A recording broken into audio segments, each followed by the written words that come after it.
मेरे प्यारे से दोस्तों, जैसा कि हमने पिछले एपिसोड में देखा था कि हेवन दाओ सिटी के अंदर यू हाउ का सामना एल्डर लॉन्ग से हो चुका था, जहां पे यू हाउ एल्डर लॉन्ग से सीधा ही कह देता है कि सीनियर जी सुई एक डीमन है। उन्होंने मेरी आंखों के सामने कई हजार मासूमों की जान ले ली और उनकी सोल को अपने डेथ टावर के अंदर कैद कर लिया सदा के लिए। ये बात सुनकर के एल्डर लॉन्ग कहते हैं कि यू हाउ, अगर तुमने एक भी शब्द जी सुई के बारे में बोला तो मैं भूल जाऊंगा कि तुम कौन हो और मैं तुम्हें भी मारने से पहले कतराऊंगा नहीं। मेरे प्यारे से दोस्तों, आप बिना देर के इस एपिसोड को स्टार्ट करते हैं। इस एपिसोड की स्टार्टिंग में हमें जी सुई को दिखाया जाता है, जो कि अपने मेंशन में अपने सिंहासन पर बैठ के कहती है कि दीतियान, जो हरकत तुमने मेरे साथ की है मैं इसे कतई कभी नहीं भूलूंगी। मगर तभी वहां पे एल्डर लॉन्ग की एंट्री होती है और वो तुरंत कहते हैं कि आखिर जी सुई, ये सब कुछ तुम्हारे साथ किसने किया? आखिर तुम इंजर्ड कैसी हुई हो? मगर तभी जी सुई कहती हैं कि मेरे पास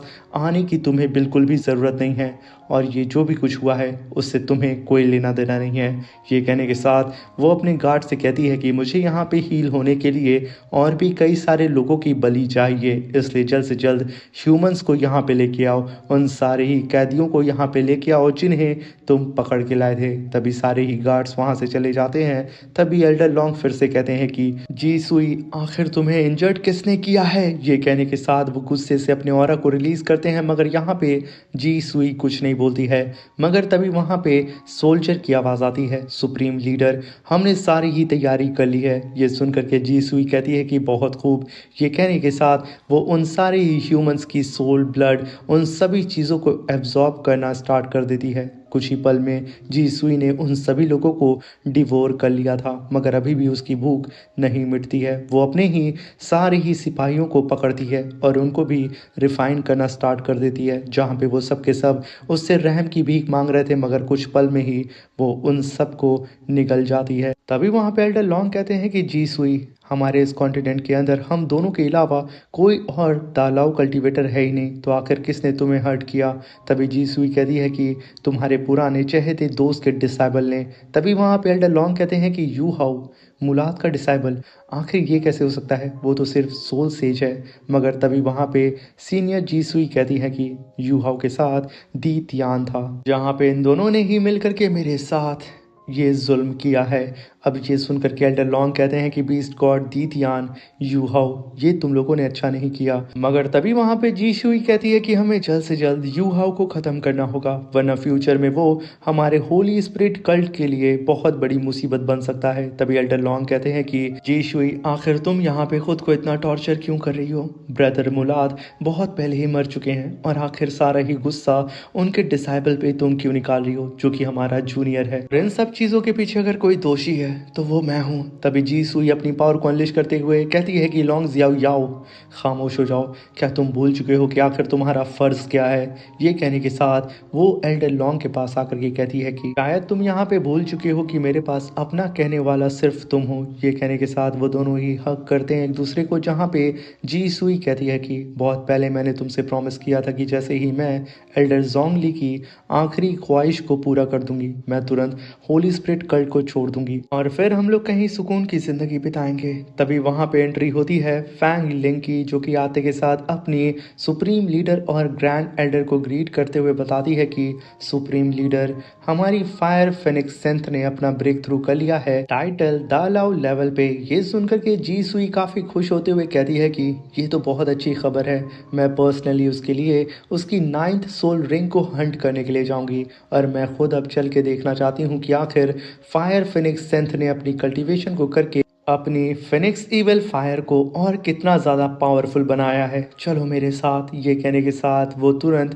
फैंग लिंग के साथ वहाँ से चली जाती हैं। तभी वहाँ पे एल्डर लॉन्ग कहते हैं कि यू हाउ दीतियान, तुम लोगों ने यहाँ पे जो कारनामा किया है, अब वक्त आ चुका है कि तुम लोग इसका हिसाब किताब चुकता करो। और यही सबसे बड़ी वजह होती है कि एल्डर लॉन्ग हेवन दाउ सिटी के अंदर यू हाउ को कैप्चर कर लेते हैं और उसके ऊपर अटैक करने के लिए बिल्कुल तैयार होते हैं। तभी सीन प्रेजेंट में आता है और हमें हेवन दाउ सिटी का सीन दिखाया जाता है, जहाँ पे यू हाउ एल्डर लॉन्ग को देख करके कहता है कि ये तो अंदर से भी और बाहर से भी चारों ही तरफ से डीमन है और यहाँ से भागने का रास्ता भी मेरा चारों ही तरफ से बंद हो चुका है, मगर मेरे पास बीस्ट गॉड दीतियान का रिवर्स स्केल है जिसका इस्तेमाल करके मैं भाग सकता हूँ। मगर तभी एल्डर लॉन्ग वहाँ पे बीस्ट गॉड दीतियान के रिवर्स स्केल को ही वहीं पे सील कर देते हैं, जहाँ पे यू हाउ उसकी पावर को महसूस नहीं कर पाता और कहता है कि आखिर ये पॉसिबल कैसे हो सकता है, मैं बीस्ट गॉड दीतियान की रिवर्स स्केल को महसूस क्यों नहीं कर पा रहा हूँ। वही वहाँ पे एल्डर लॉन्ग कहते हैं कि दीतियान का जो ट्रू फॉर्म है वो golden eye black dragon king है और मेरी martial soul dark holy dragon है। मैं बड़े ही आराम से दीतियान के कनेक्शन को काट सकता हूँ क्योंकि मेरे पास भी सेम ब्लड लाइन है। अभी वहाँ पे यू हाउ कहता है कि एक जूनियर से लड़ने के लिए इतनी प्रिपरेशन। तभी एल्डर लॉन्ग कहते हैं कि जीसुई ने सब कुछ बता दिया था, मैं दोबारा गलती नहीं करना चाहता था। ये कहने के साथ वो अपने और प्रेशर को रिलीज करते हुए कहते हैं कि लड़की आखिर तुम कब तक छुप करके हमें देखती रहोगी, बाहर आओ। ये कहना ही था, हम सामने देखते हैं वू टोंग को। यहाँ पे यू हाउ कहता है कि आखिर तुम यहाँ क्या कर रही हो। तभी वू टोंग कहती है कि क्या मैं यहाँ नहीं आ सकती हूँ। तभी वहाँ पे एल्डर लॉन्ग कहते हैं कि ये लड़की काफी समय से छुप करके सिर्फ एक अच्छी अपॉर्चुनिटी के तलाश में थी कि कब ये मौका पाए और मेरे ऊपर अटैक कर दे।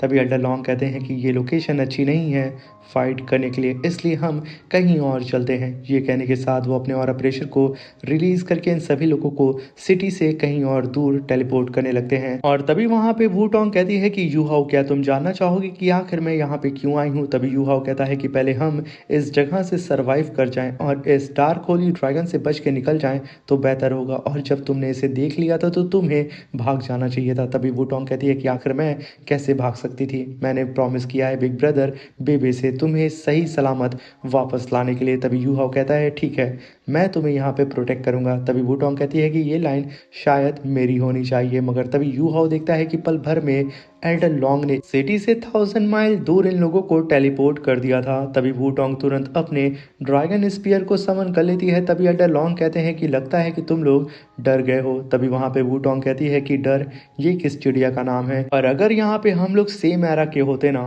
तो यकीनन आप हमसे डरते। तभी एल्डर लॉन्ग कहते हैं कि बिल्कुल इस बात को तो मैं मानता हूँ, तुम लोग इस जनरेशन के जीनियस हो, मगर मैं भी अपने टाइम का जीनियस था, और अगर देखा जाए तो सिर्फ 200 ईयर्स ही हुए हैं। ऐसा लगता है कि ये पल जस्ट अभी गुजरा है, इसलिए मैं यहाँ पे तुम दोनों को पहले अटैक करने का मौका देता हूँ, और अगर तुम लोग आज मरोगे इस बैटलफील्ड के अंदर तो एक वॉरियर की मौत तुम लोग मरोगे। तभी हम देखते हैं कि यू हाउ अपनी डेस्टिनी आई को एक्टिवेट कर लेता है। तभी वहां पे यू हाउ अपनी martial soul true body asura eye को एक्टिवेट करता है, और यहाँ पे यू हाउ का पूरा ही लुक ही चेंज होने लगता है, जिसे देख करके एल्डर लॉन्ग कहते हैं कि बहुत खूब, इस लड़के ने तो बिना ही हेजिटेशन के अपनी पावर को अनलिश कर दिया। मगर जब वो यू हाउ की रोज गोल्ड सोल रिंग को देखते हैं वो हैरान हो जाते हैं, क्योंकि यहाँ पे यू हाउ अपनी सोल रिंग से बहुत ही अच्छी ढंग से फ्यूज हुआ था। साथ में यू हाउ के पास जो वाइट सोल रिंग होती है वो भी काफ़ी ज़्यादा स्ट्रेंज उन्हें नज़र आ रही थी। इनफैक्ट यहाँ पे यू हाउ की बॉडी के अंदर से उन्हें डेस्टिनी ऑरा भी महसूस हो रहा था। वो एकदम हैरान हुए, कहते हैं कि इस लड़की की पावर तो टाइटल दालाओ लेवल तक की पहुंच चुकी है, भले ये सोल सेज है मगर ये कई टाइटल दालाओ को भी पीछे छोड़ चुका है। तभी यू हाउ काफ़ी तेज़ी से उनके ऊपर फीस्ट अटैक करने के लिए बढ़ जाता है। वो वक्त रहते ही हट के खुद को यू हाउ के पंच से बचा लेते हैं। जहाँ पे यू हाउ एल्डर लॉन्ग के ऊपर लगातार अटैक करने लगता है। तभी एल्डर लॉन्ग कहते हैं कि इसके पास जो सोल रिंग है वो बड़ी ही ज़्यादा स्ट्रेंज है, ऐसी सोल रिंग मैंने कभी भी नहीं देखा है। तभी यू हाउ जो कि बिजली की रफ्तार से सीधा ही एल्डर लॉन्ग के ऊपर अटैक कर रहा था, वो अपने सिंगल हैंड से यू हाउ के सारे ही अटैक को होल्ड किए जा रहे होते हैं। जहाँ पे फाइनल में एल्डर लॉन्ग यू हाउ के हाथ को पकड़ के उसे पीछे ढकेलते हैं। यू हाउ फिर से उनके ऊपर अटैक करने आता है, मगर तभी एल्डर लॉन्ग खींच के एक पंच मार करके उसके ही पंच पे उसे पीछे ढकेल देते हैं। तभी वहाँ पे वू टोंग यू हाउ के बगल से गुजरती है और अपने ड्रैगन स्पीयर को लेकर के अब यहाँ पे एल्डर लॉन्ग के ऊपर लगातार अटैक करने लगती है। मगर तभी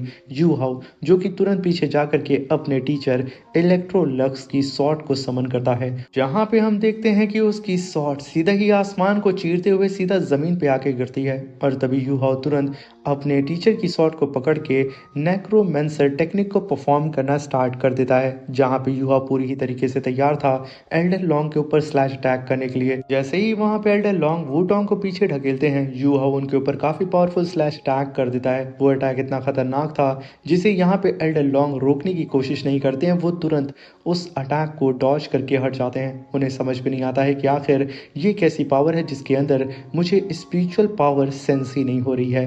वो एकदम हैरान होकर के दूर से उस स्लैश अटैक को देख रहे होते हैं, जहाँ पे वो स्लैश अटैक सीधे ही आसमान में जा करके ब्लास्ट होता है और एक पोर्टल को वहीं पे अपीयर कर देता है। तभी यू हाउ तुरंत वहाँ पे अपनी चैंटिंग करके वहाँ पे अनडेड गेट को समन कर लेता है। और तभी हम वहाँ पे वूटोंग को देखते हैं जो कि अपने ड्रैगन स्पीयर को लेकर के अभी भी लगातार एल्डर लॉन्ग के ऊपर अटैक कर रही थी। एल्डर लॉन्ग तुरंत पीछे हटते हैं जहाँ पे यू हाउ भी आ चुका था। तभी वहाँ पे वूटोंग एक लंबी छलांग आसमान में लगाती है और तुरंत golden dragon divine spear technique को परफॉर्म करके एक जाइंट से स्पीयर से सीधे ही एल्डर लॉन्ग के ऊपर अटैक कर देती है। एल्डर लॉन्ग अपने हाथ से वूटोंग के अटैक को होल्ड करते हैं, मगर तभी यू हाउ भी तुरंत आसमान में जाता है और फेथ जजमेंट टेक्निक को परफॉर्म करता है और उसके साथ अपने टीचर की यिंग एंड यांग पावर को भी उसने फ्यूज कर दिया था और सीधे ही वो अटैक दे के मारता है यहाँ पे एल्डर लॉन्ग के ऊपर। अब इस पावरफुल अटैक को आता हुआ अपनी तरफ देख करके एल्डर लॉन्ग और भी ज्यादा शॉक्ड हो जाते हैं, क्योंकि यू हाउ के अटैक में जर्रा बराबर भी स्पिरिचुअल पावर उन्हें महसूस ही नहीं हो रही होती है। मगर तभी हम देखते हैं कि यू हाउ का भी अटैक आकर के उन्हें हिट करता है, जिसकी वजह से वहां पे काफी बड़ा ब्लास्ट होता है। मगर तभी एल्डर लॉन्ग कहते हैं कि अब बस बहुत हो गया, अब मेरी बारी है। ये कहने के साथ वो अपनी पावर को अनलिश करते हैं, जहाँ पे एक जाइंट सा ब्लैक होल अपीयर होता है। यू हाउ और वूटोंग के अटैक को वो एब्सॉर्ब कर लेता है, जहाँ पे अब एल्डर लॉन्ग ने अपने स्पिरिचुअल ड्रैगन से सीधे ही यू हाउ और वूटोंग के ऊपर अटैक कर दिया था और वो तुरंत वहां पे dragon shadow heaven fall technique को भी कास्ट कर देते हैं, जिसकी वजह से अब मल्टीपल ड्रैगन यू हाउ और वूटोंग को घेर लेते हैं। तभी वो ड्रैगन उन दोनों के ऊपर अटैक करने लगते हैं, जहाँ पे वो लोग इधर उधर भाग के खुद को बचाते हैं और एक साथ आकर के काफ़ी पावरफुल स्लैश अटैक उन सारे ही ड्रैगन्स के ऊपर करके उन्हें एक ही बार में पीछे ढकेल देते हैं, जहाँ पे काफ़ी बड़ा ब्लास्ट होता है और सारे ड्रैगन मारे जाते हैं सिवाय एक के। तभी यू हाउ उड़ते हुए सीधा ही आसमान में आता है और अपनी असुरा आई को एक्टिवेट करता है और तुरंत काफ़ी पावरफुल लेजर बीम अटैक सीधे ही एल्डर लॉन्ग की तरफ कर देता है। ये देख करके एल्डर लॉन्ग तुरंत अपने ड्रैगन को लेकर के सीधा ही यू हाउ के ऊपर अटैक कर देते हैं। यहाँ पे यू हाउ भी तुरंत काफ़ी तेज़ी से उड़ते हुए अपने अटैक के सामने आ जाता है।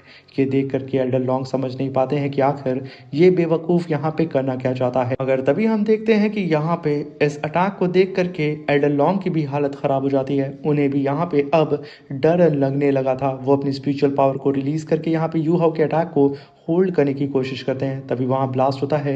यू हाउ तुरंत वहाँ पे वूटोंग का हाथ पकड़ के अपने डेथ गेट की तरफ भागने लगता है। वहाँ पे यू हाउ कहता है कि पहले मैंने एल्डर लॉन्ग के ऊपर सोल सेपरेशन और फेथ सैरो टेक्निक से उनके ऊपर अटैक किया और दोनों ही स्किल का सीधा इफेक्ट ये होता है कि फिजिकल बॉडी और स्पिरिचुअल डिफेंस दोनों ही कमजोर हो जाते हैं अपोनेंट के। फिर मैंने अपनी स्पिरिचुअल शॉक अटैक और असुरा आई अटैक को कंबाइन करके एल्डर लॉन्ग के ऊपर अटैक किया। उन्होंने इसे रोकने के लिए अपनी स्पिरिचुअल पावर का इस्तेमाल किया और जैसे ही ये दोनों स्पिरिचुअल अटैक आपस में टकराए, मैंने तुरंत अपनी 3 life wolf ape soul bone teleportation skill को समन कर लिया और अपनी फिजिकल बॉडी का इस्तेमाल करके एल्डर लॉन्ग के अटैक को मैंने खुद की बॉडी से होल्ड किया। जैसा कि मेरे पास फेथ स्कल बोन है, मैं एक दिन में 3 स्पिरिचुअल अटैक को आराम से झेल सकता हूँ, इसलिए जो अटैक मेरा था वो सीधे ही जा करके एल्डर लॉन्ग को हिट किया है। भले ही वो लिमिट दालाव कल्टिवेटर है, उनका दिमाग कुछ सेकंड के लिए हिल चुका होगा और यही मेरे लिए सही मौका है यहाँ से अपने अनडेड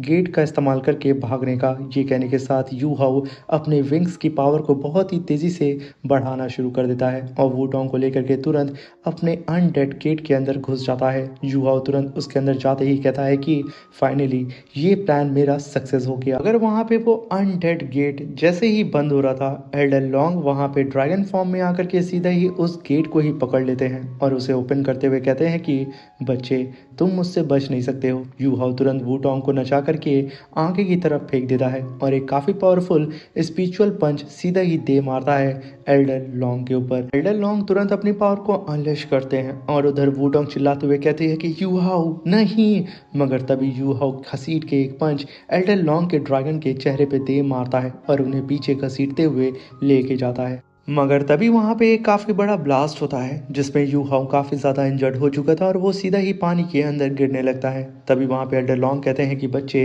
तुम हार चुके हो और तुम मुझसे बच के कभी भी भाग नहीं सकते हो। अब तुम यहाँ पे अपनी डेथ को एक्सेप्ट कर लो। तभी यू हाउ कहता है कि मैंने सारी ही टेक्निक को आजमा लिया मगर मैं यहाँ पे सच में एल्डर लॉन्ग से बच के भाग नहीं सकता हूँ। वो वहाँ पे अपनी डेथ को एक्सेप्ट करते हुए अपनी आंखों को बंद कर लेता है मगर तभी आसमान से उड़ते हुए सीधा ही उस पानी के अंदर वू टोंग आती है और वो कहती है कि यू हाउ, तुम अकेले नहीं, मैं भी हार गई हूँ। ये कहने के साथ वो तुरंत यू हाउ के हाथ को पकड़ने के लिए आगे बढ़ती है। यू हाउ कहता है कि आखिर तुम यहाँ पे क्या कर रही हो। अभी वहाँ पे वू टोंग कहती है कि ना जाने कितनी बार तुमने मेरी जान बचाई है तो आखिर मैं तुम्हें कैसे छोड़ के जा सकती थी, और हारे भी हम साथ में हैं और जीतेंगे भी हम साथ में। ये कहने के साथ वो यू हाउ को पकड़ के सेफली उस पानी के गहराई में लेके जाती है और ज़मीन पे लैंड कराते हुए कहती है कि यू हाउ, तुम यहाँ पे परेशान ना हो, मेरे पास एक तरीका है, हम इससे लड़ सकते हैं, इस लॉन्ग याओ याओ से लड़ सकते हैं। मगर उससे पहले तुम्हें खुद को हील करना होगा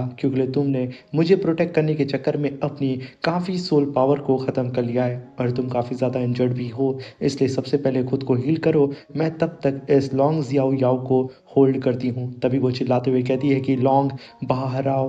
तभी हम देखते हैं कि एल्डर लॉन्ग याओ याओ उन लोगों के सामने आता है और पूरे के पूरे पानी को वो साफ कर देता है। वो पूरा ही समुंदर एक जंग का मैदान बन चुका था, एक सूखी जमीन बन चुकी थी। अभी वहाँ पे वूटोंग अपनी मार्शल बॉडी को समन करती है और अपने ड्रैगन स्पीयर को लेकर के अपनी सोल रिंग को रिलीज करती है, जिसे देख करके एल्डर लॉन्ग कहते हैं कि इस लड़की के पास तो 6 ब्लैक रिंग और साथ में 1 रेड सोल रिंग मौजूद है। काफ़ी ग्रेट कॉम्बिनेशन है इसके पास सोल रिंग का। ये कहने के साथ वो काफ़ी ज़्यादा एक्साइटेड हो चुका था यहाँ पे वू टोंग की पावर को देखने के लिए। मगर तभी वू टोंग के पीछे एक ड्रैगन अपीयर होता है जिसे देख करके एल्डर लॉन्ग की फट जाती है। वो वहीं पे खड़े होकर कहता है कि आखिर इस लड़की के पास ड्रैगन गॉड की मार्शल सोल कैसे आ सकती है, ये कैसे हो सकता है, ये इम्पॉसिबल है।